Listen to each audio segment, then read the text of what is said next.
point guard Bird's minutes were productive, too, as she scored 16 points on 7 for 8 shooting and had 8 assists. Natasha Howard led the Storm in scoring with 19 points. By the Associated Press, Indianapolis, Natasha Howard collected 19 points, 8 rebounds and 4 assists. Sue Bird became the WNBA leader in minutes played, and the league-leading Seattle Storm beat the Indiana Fever 94-79 on Tuesday. Breanna Stewart added 17 points and 12 rebounds for the Storm 23-7, which won back-to-back games in Indiana for the first time in franchise history.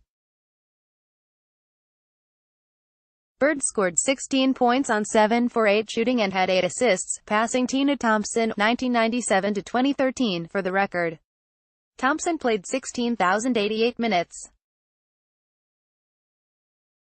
Stewart had 12 points, 7 rebounds and 4 assists in the first half to help Seattle to a 51-44 lead and finished with her 7th double-double of the year.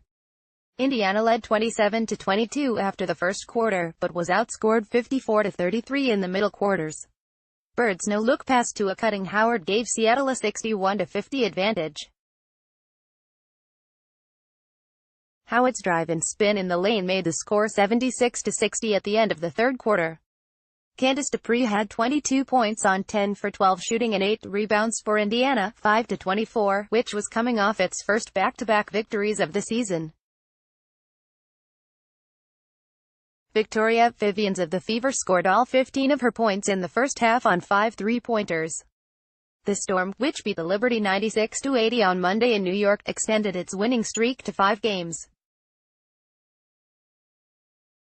Seattle is 12-3 in road games this year. The dozen away victories are a franchise record, beating the mark of 11 set in 2010. The Storm made 9 turnovers, leading to 2 Indiana points.